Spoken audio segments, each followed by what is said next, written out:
Hi everybody, Dr. Keith Barber here again to talk to you about the immune system. I just want to refresh your memories for all of those who have taken my courses on the elements of the immune system, what we can do to strengthen it. And in this time, I trust you're all well and doing everything else that you know to stay well, you and your families. Remember, infection is three factors. One, the virulence of the bug. We know that this COVID-19 bug is quite virulent. It travels fast. So we need to stay out of its range. Two is the dose. Again, limit exposure. More exposure, the more likely you'll be sick. And three is your immune system. So what can we do to strengthen your immune system? Well, if you've taken any of my classes, I'm sure you have learned the thoracic pump. That's something you can do for others, but not so easy for yourself. Remember, in doing the thoracic pump, the two main dangers. One, aspiration, so nothing in the mouth. Two,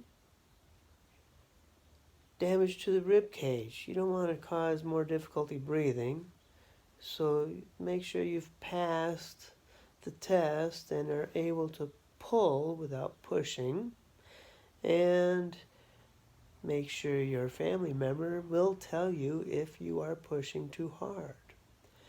And remember, 1 out of 5 people cannot learn to pull without pushing because of the normal writing reflexes without extensive practice. So if you didn't pass in class, keep practicing on a table. This is invaluable. We started teaching this to the general public in 2009 when the Spanish flu became a threat. We did the math and found that if we were able to mobilize the community to actually come in and learn the technique, that one person in every household could have been taught this technique before the flu season. Now, in this case, it's upon us. We're isolated. You can only treat people that you're already in close contact with. Remember, the essence of the thoracic pump is a negative pressure in the chest. The negative pressure comes primarily from the diaphragm. So when you're pushing all the air out and the diaphragm is halfway down, so peak power range is when you snap off without a push off.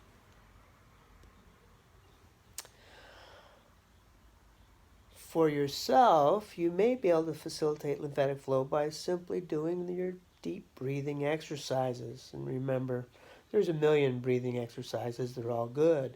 The one I emphasize is the belly breath. The diaphragm contracts, it pulls down, it pushes the belly out, and creates a negative pressure in the chest, which draws air in and lymph up.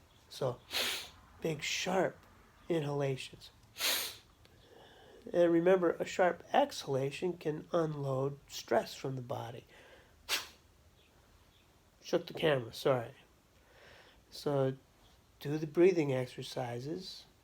You may be able to enhance that by covering your airways, creating a strong diaphragm pull and then sudden release.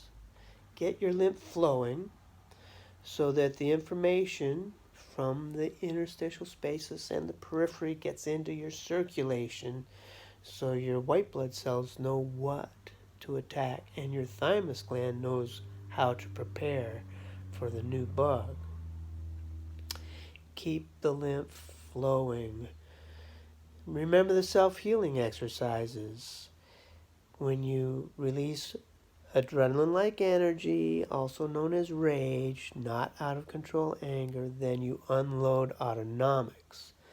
You unload the adrenal system, which is extremely important in fighting infection. When you cry, you unload the immune system. And when you laugh, you unload the endocrine system, including the thymus gland. So do those self-healing exercises. Take it to heart. The fourth one is stay out of drama. That has not been posted. That would be in class 4, so not all of you have gotten that yet. But you know what drama is. Stay out of drama. Act from the heart. Right attitude to keep your energy flowing in the right direction and release all of your rage, sorrow, and joy.